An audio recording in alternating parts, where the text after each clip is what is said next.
guys, this is Fergal from Poker VIP. We're back again for part 3 of our 5NL series over on Coral Poker, where each video I have to adhere to a specific rule, and basically those rules they're not gonna necessarily be optimal, but they're gonna put me in some tricky spots. They're gonna encourage some post-flop action. Part 1 I had a 100% RFI in from all positions, so if I was the first person to put money in the pot, I had to be in there raising. The second series, I had a 100% button 3-bet, so every time somebody raised before me and I was on the button, I had to 3-bet them regardless of my holding. And part 3, we're going to be moving on to a big blind 100% defense range from the button and the cutoff. So every time that we're dealt into the big blind, if it is the cutoff or the button that's raising, we must defend. So that can be with the call or it can be with the 3-bet, one or the other, but we are not allowed folds to steals. The only exception to that rule is if it's above a 4x open. So for example, if somebody just open jams from the button, we can fold our rags. So there are some exceptions, but in general, versus the standard play, we have to have a 100% 3-bet versus a single raiser. So here, for example, over on the right table, we're going to be defending the king-jack suited obviously anyway, but no matter what our holding would be here, we would have to defend it. So we use this as a 3-bet and we take it down nice and handy. And over on the left table, we decided to call the really small donk. We're going to call again. I think this guy will definitely be doing this with some draws and so on. We're going to have the worst hand fairly often, but I don't love this, but I think we are just going to click call, see what he shows up with here. I'm not at all shocked to see the jack, but just I kind of wanted that more so for information more than anything else. So I shall remember the name, and if we come across him again in the session, I'll know that he donks out really small with his top pair hands, that sort of thing. The 5-7 suited, we just check back, blind versus blind. We turn a pair and we revert 2 pair, which is pretty wonderful. We're just going to go ahead and bet. Oh, I meant to bet 8 cent, not 80 cent. That was a mistake on my part. Whoops. We're going to have a 3-bet here with the ace and the queen. Yeah, I thought I meant to type in 0-8 there, not 8, but I didn't check my sizing before I clicked the enter button, so we overbet by a mistake, so we lost any possibility of getting some action there, realistically. We 3-bet the ace-queen on the left table. We flop top pair on a pretty safe board, and queen doesn't really change anything at all. If we had the best hand on the flop, the queen doesn't change anything. We are going to start betting now, though, now that he's checked twice to us. Dream River, obviously, we now have the stone cold nuts. Even if he has an ace, he's going to have to pay us. We can bet really small here and try to get value from a queen, but I think I prefer just shipping and hoping he has an ace that can pay us. This is a little bit of an overjam, obviously, but I think that's going to be better than just betting really small and trying to get value from a queen, because he's going to be folding his queen x there reasonably often, no matter what our sizing is, unless we go really small. So when we beat all of the other ace x, because we have obviously the queen as well to go along with it, I think I prefer just shipping the money in there. Queen 10, we're going to be bringing it in for a raise, and we're going to be ISOing here versus the cutoff limper with the queen and the 10 offsuit. We take that down without a fight, which is fine by me. Delta ace king in the big blind. We would obviously be defending this regardless, so it's not going to necessarily change our strategy with the rule that we have in place. So we're going to be bringing this in for a 3-bet, as would be our normal strategy, and we're opening aces over on the left table because that is what we do. So we take it down with the ace king. Definitely not a terrible result. We would have minded seeing some action there, but we'll take it. Now we're obviously praying for a 3-bet with the ace and the ace. King 6, we're just going to fold versus the early position open. 10-4 under the gun, not much we can do there. So unfortunately no action with our aces, but hey, as I said, there are always worst case scenarios. Ace queen is going to be a pretty straightforward open as well. The 7 on the jack, we are going to be folding. If it was folded around to us, we would likely use it as a steal, but not much benefit there in doing much else with it versus the under the gun open. The 9-7 offsuit, we are likely just going to be folding to an open here. When the button limps, I guess we're going to limp along for the ride. I'm actually going to, normally I'm not a fan of donking out here, but I think this is a decent spot. These guys aren't going to show us an ace too often, and I definitely don't want this board to check through, because it's just giving two people the opportunity to catch up against us when we're going to have the best hand there pretty often. So I think I like betting to protect our hand. If it was heads up, then, like for example, if the button had limped there and we had checked our big blind, I would be more inclined to check against him. But when it's a multi-way pot and the chances of that board checking through are pretty high, I think I prefer just betting out there and looking to take it down there and then. Straightforward steal, obviously, with the ace and the 7, blind versus blind. We take that down as well. So king 6 suited here. If it's the cutoff or the button that opens, we are going to be bringing it in for a 3-bet. And the pocket 5s, we're going to fire a c-bet here. We're going to have the best hand here pretty often, but we kind of want to protect our hand. The ace is a nice enough card for us to barrel, so we're going to continue to do that. The only hand we're afraid of here is a hand like ace-x of diamonds. Like a low ace-x, I think he's going to be 3-betting all of his prime ace-x there. He calls again, which makes me quite sad, and he just donks the river. Not much we can do here. I think we just have to fold. Are we getting bluffed here? Sometimes, probably, but I don't think when he takes this line, he's going to be bluffing a crazy amount of the time. So I think we're just going to give this one up. And we're going to be squeezing here with the king 6 because, as I said, we have to be defending the. We got min 3-bet here, which makes me sad. We're getting like nearly 4-1, so we are going to have to click call and basically hope to outflop him. But I do expect our hand to be in fairly serious trouble pretty often here, but just getting such a good price, we must call. So if we flop some sort of decent equity, we can get it in versus Baldini. So we're going to go ahead and do that. We flop a pair, which with some backdoor diamonds, which is something not really what I was looking for, but depending on his sizing here, we may decide to float once. Like again, we're getting 3-1 here, so I think we are going to click the call button. 10 is a terrible card because our 6 is no longer good if he has the strong pocket pair that he's representing. If he double barrels here, it's going to be a jam likely, and we're going to have to fold. So we were calling there. If we improved to if we had a diamond on the turn, if we had a 6 on the turn, or a king on the turn, we were probably going to play for stacks. I think this guy is going to show us a premium pocket pair almost always when he takes this line. So unfortunate turn of events, but I don't think I made any serious mistakes there for sure. I know I didn't make any serious mistakes. It's just a case of whether I made a marginal mistake or not.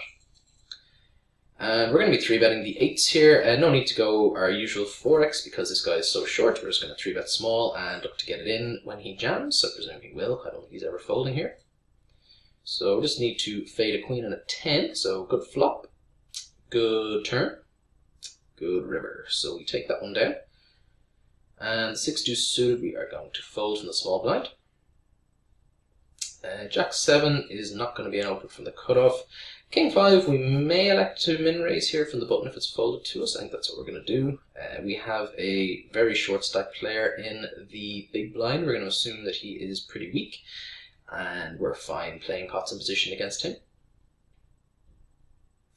We're going to check back here and go for a delayed c-bet on the turn if it's checked to us again.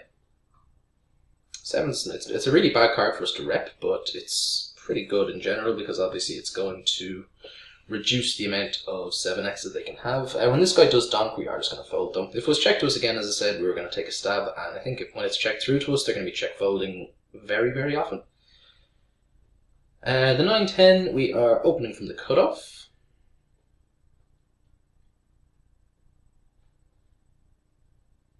And the 6 and the 10, because it's a cutoff open, we must defend. We don't have to 3-bet it though, so it's just we just need 100% defense. So this is going to be one of the hands that we're just going to elect to call and see a flop with. And we're going to be opening the 6-7 suited over on the right table. We turn an open ender. We're going to take a stab at this, see if we can get him to fold his kings highs, his king highs, his jack highs, his queen highs, and so on. We get 3-bet with the 6-7 suited. We're going to see a flop in position. Not the worst of flops. The potential we're drawing dead if he has a king, but obviously we improve to a pair. That's going to be good reasonably often. We're just going to bet really small here for protection / value for versus ace highs. He just folds, which is fine by me as well. I think when he checks to us twice there, he's very rarely going to have a pair. I think he's almost always going to have kind of a decent amount of ace high hands. I'm surprised I would have thought he'd be calling with ace highs there though. He's going to have decent equity there versus my really, really small bet very, very frequently. The queen and the deuce, we are going to be checking back.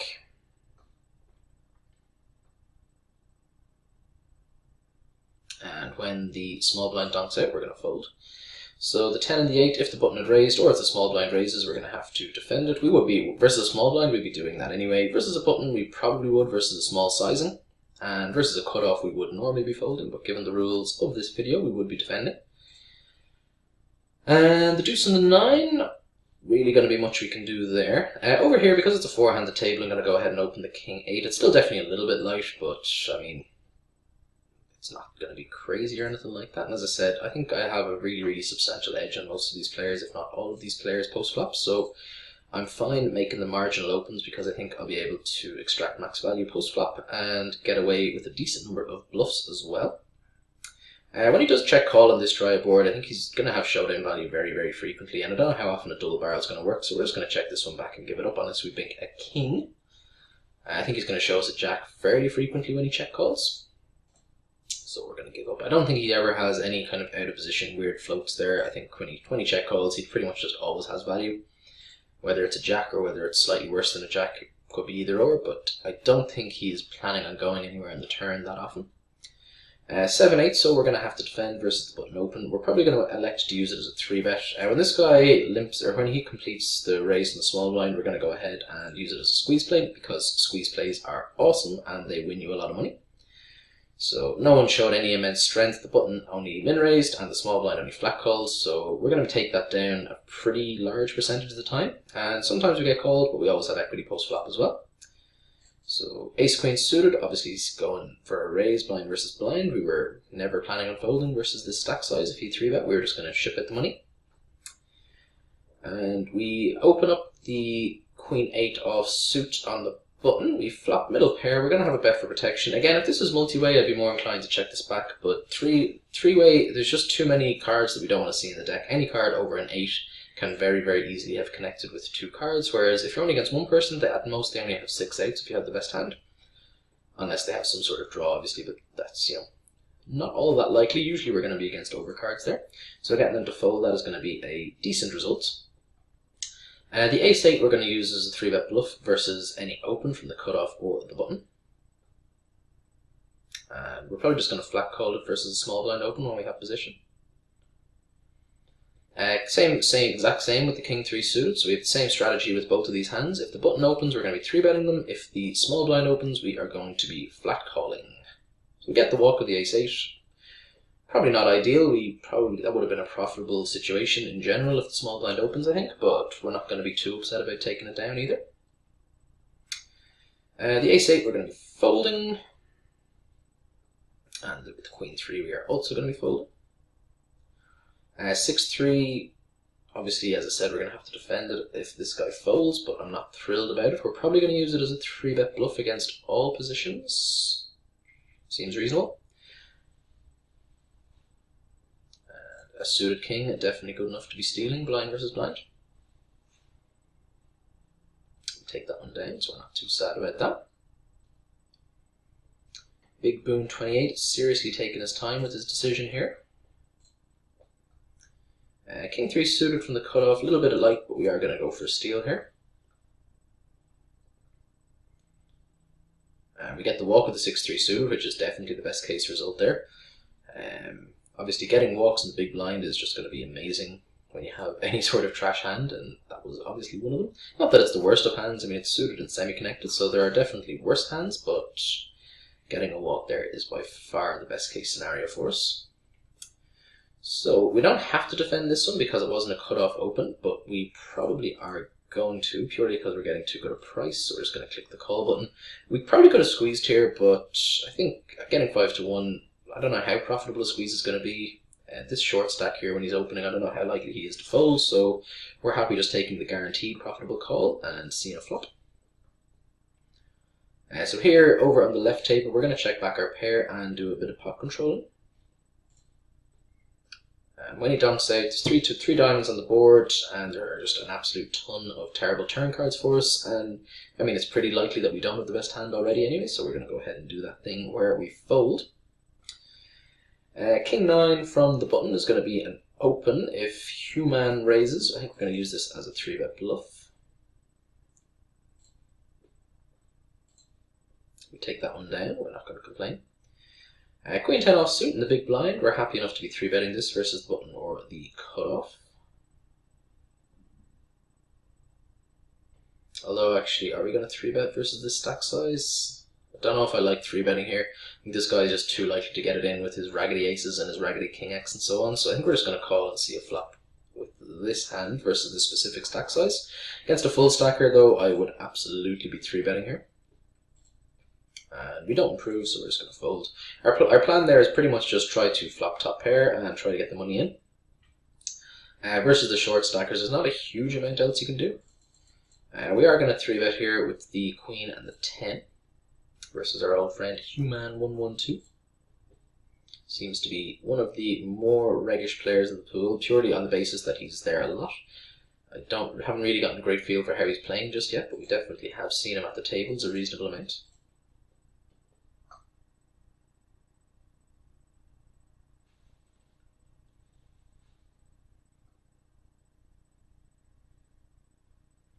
The 4 deuce we are going to fold.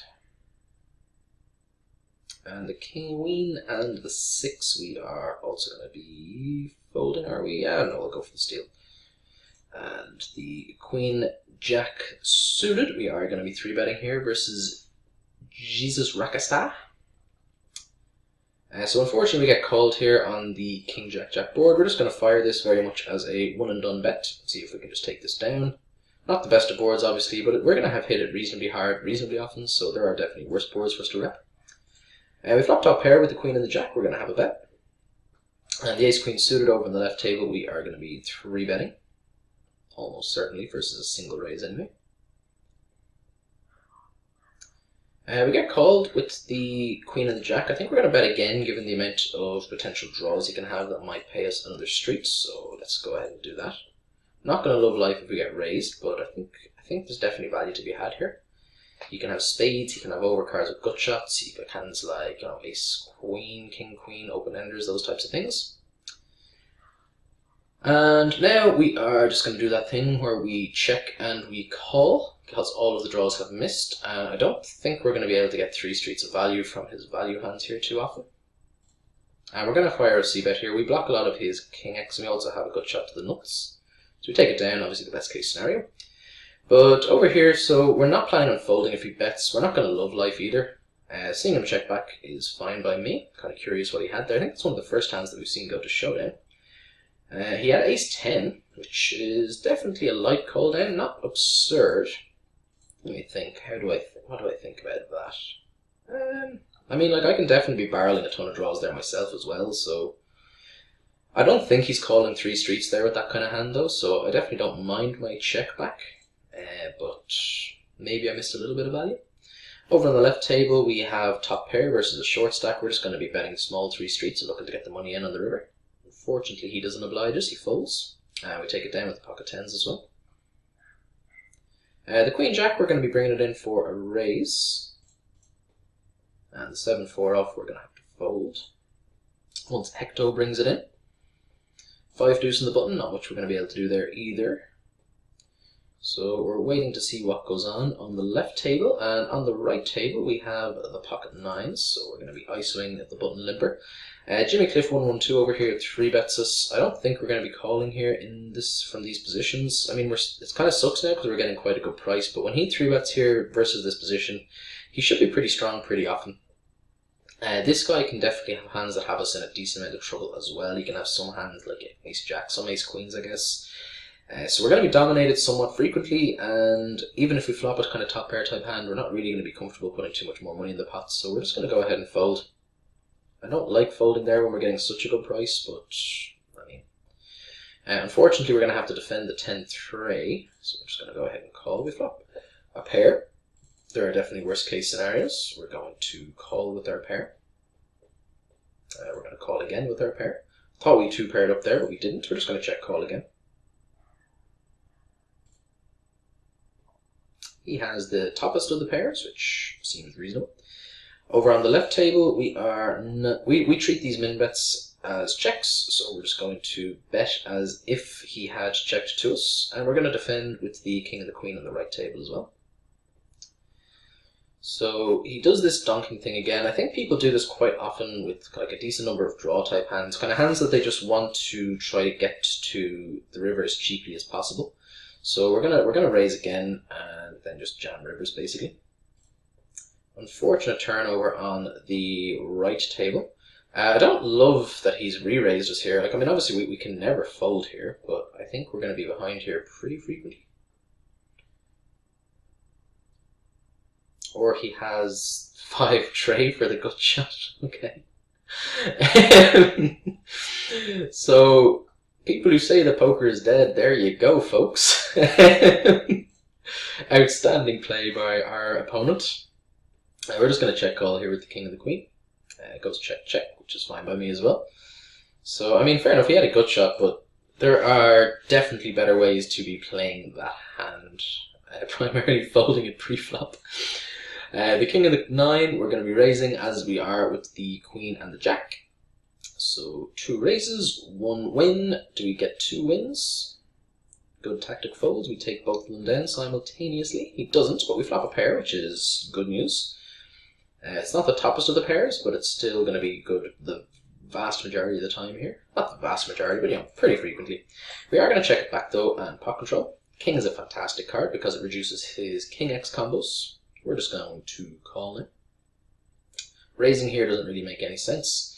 We get some value from his draws, but not a ton, and it's definitely a bit of an overplay with a hand like Queen Jack. Do we bet here? We probably do. He's going to have some worse Jack X that he can definitely play this way. He's also going to have some Ace Jack, but he's going to have some King X, but I don't think he is checking King X on the river too frequently, so we are going to bet. I'm just going to be super sad if he raises us, but I don't think he's going to be check raising too frequently here. I think we are going to have the best hand usually, and when we have the best hand, even if it is a little bit thin, we should be going for the thin value where we can.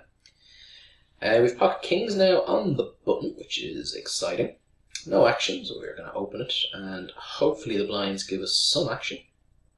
That guy from the last hand there, good tactic, is in the small blind. He re-raises us, which is quite nice. We're going to have, we don't want to shove all in. We are going to re-pop him though. Let's make it another 90 on top. If he has aces, then GG, sir. We are not folding. People will often call and trap here with kings on the button, and it's definitely a viable strategy for sure.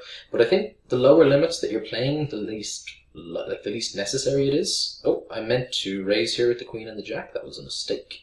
We're just going to call it off here. So he has the pocket sixes. So like those are the kinds of hands, like people just spew off stacks so wide in these games. So like if we just flat call and we decide to kind of get trappy with our kings, it's going to be way more difficult to get him to invest a ton of money with the sixes unless he improves to a set, in which case we're, you know, dead in the water unless we've improved to a set as well.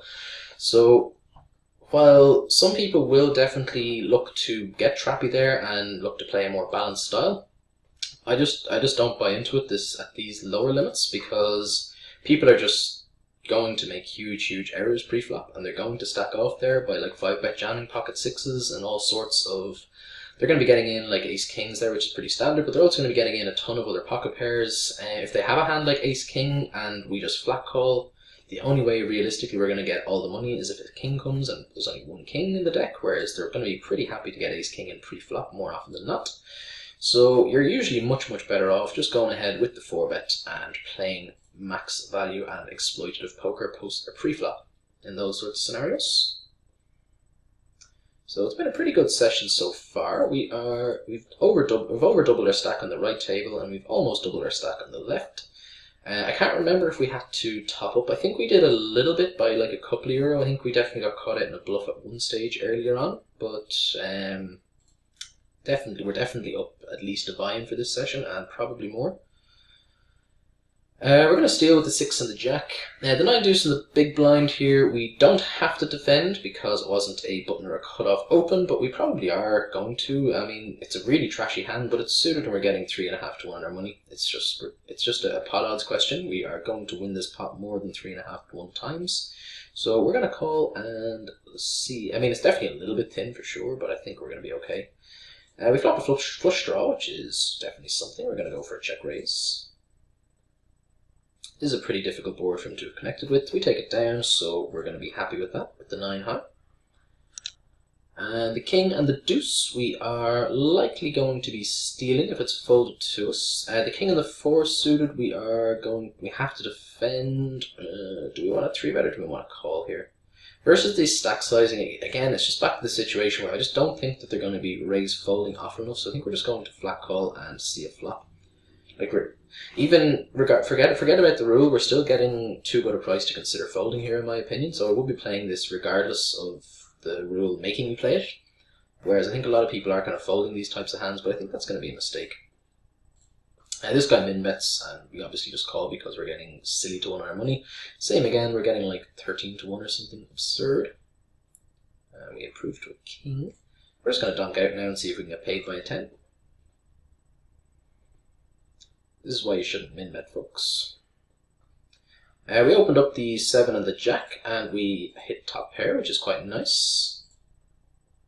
We bet, and we get the fold through, unfortunately. Pocket 10s versus Chonku, we are going to flat call here. From my recollection, this guy is probably one of the better players in the pool, so he's going to be somewhat positionally aware, so his under the gun opening range is going to be reasonably tight, I think. And I mean, pocket 10s, it's going to be ahead of his range for sure, but when we're out of position, we don't necessarily want to blow up the pot too much. So we're just going to go for the check call. We under-rep our hand quite a bit by just flatting here as well. If we 3-bet, it looks like really, really strong, so I think he's going to be folding a lot of his hands quite correctly. We are going to have to call again. I'm not going to be thrilled if he triple barrels here. I'm not going to be thrilled at all. He has the jacks, so 10s versus jacks, and we only lose 80 cent, which is like what, not many big blinds at all. We're pretty happy with that. So we dodge a potentially substantial pop there. I'm surprised he didn't bet the river there. I feel that should be a bet on the river for him. We're going to fire here with the ace and the 6 and see if we can take this down. We protect our ace high as well. We're going to check back when we improve to a pair, and we now have 2 pair, which is much better than 1. We call, and he has a set, which is GG, sir. I don't think he made any mistake there at any point, and I don't think I did either. I don't think we're ever doing anything differently there, realistically. I think betting the flop is going to be fine. Checking back when we hit a pair is also fine. And when we river 2 pair, even versus the overbet jam, it's just a snap call. He's definitely going to be doing, like, he's going to be usually have value there when he does that, but he's also going to have, like, worse 2 pairs. He's going to have those types of hands as well. Sometimes he will just be spewing, but I was expecting to see, like, decent strength pretty often there. The worst I was expecting him to show there was, like, a rivered decent ace, basically. So we ISO with the 6s, and the flop comes one of the worst boards known to mankind for 6s. We are not planning on putting any more money in here if we can avoid it. Well, now we probably will. Pretty good river for us, so we're going to have a bet now. Interesting.